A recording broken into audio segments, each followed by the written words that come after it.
Guwahati girls polytechnic অনুষ্ঠানত এক বিশেষ অনুষ্ঠানৰ আয়োজন কৰা হয়। জাপানত চাকৰিৰ সুযোগ আৰু কেৰিয়াৰৰ পথ শীৰ্ষক সেমিনাৰ অনুষ্ঠিত হয়। এই অনুষ্ঠানত উপস্থিত থাকে জাপানৰ কিউশু বিশ্ববিদ্যালয়ৰ Hemanta Hazarika.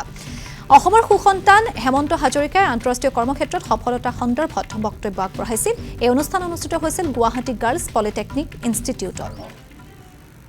And there are a lot of things in Japanese after 6 months going to Japan in little tough for me, but somehow. So this is Japanese culture.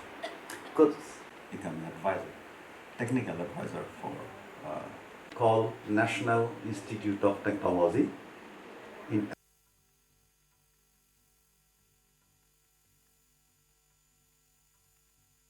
textbooks, but textbooks.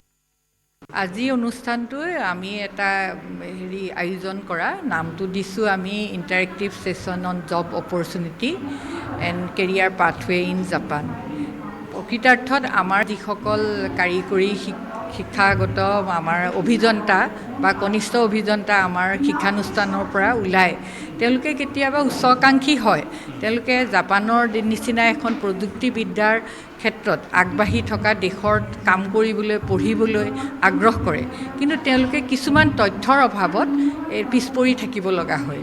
সেইকাৰণে আমি এইটো আমাৰ প্ৰতিষ্ঠানখনৰ পৰা মনস্থ কৰিলোঁ যে আমাৰ সকলো কৰ্মচাৰীৰ লগত মই এখন বৈঠক পাতি তেওঁলোকৰো সমৰ্থন লৈ